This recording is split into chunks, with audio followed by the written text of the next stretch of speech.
जय जगन्नाथ सांग मैंने वेलकम करुच्ची आज गोटे सुंदर मिनी ब्लॉग को। तो दीपर ये उठिकी मु मोर काम लगी पड़ी जेहेतु मु लंच टाइम रे खाई शोई पड़ी तो मो मुंड उपरे केते काम देखो सकाळ ब्रेकफास्ट रू धरिकी लंच पर्यंत सबुतिक बासन पड़ता। बस स्त्री लोकंर गोटे प्रोब्लेम बासन माजिबा से जहाँ भी हो मु सब बासन क्लीन कली देन आसिक पुओ को टिके पाठ पढ़ाऊ थाए और स्कूल रू मिलता नुआ बुक्स रे रैपिंग और स्टिकरिंग करता है। एबे तो पुओर स्कूल छुट्टी अच्छी से घरे रोचे तो आम माँ पुओ टिके भल से टाइम स्पेंड कर पार्छु। देन मु घर ओला ओली सारी चलिली छात उपर को पवन जेहेतु बहुत बढ़िया होता पुओ कहला चल मामा आम टिके खेलिबा। मत ये खरा गरम दौड़ा मन हो ना मुझे कहली 10 जाए काउंट कर तू तोर जा जो जिनस कहे टच करके आसे। देन सी भी खुशी हो गला जाकि गचर टिके पानी देदेला।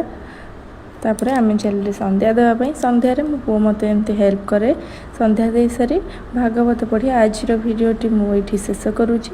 तो वीडियो आपण मानक केमती लगिला कमेंट करके जनइबे। मो चैनल को फॉलो करने को जमा भी भूलिए। रोची बाय बाय।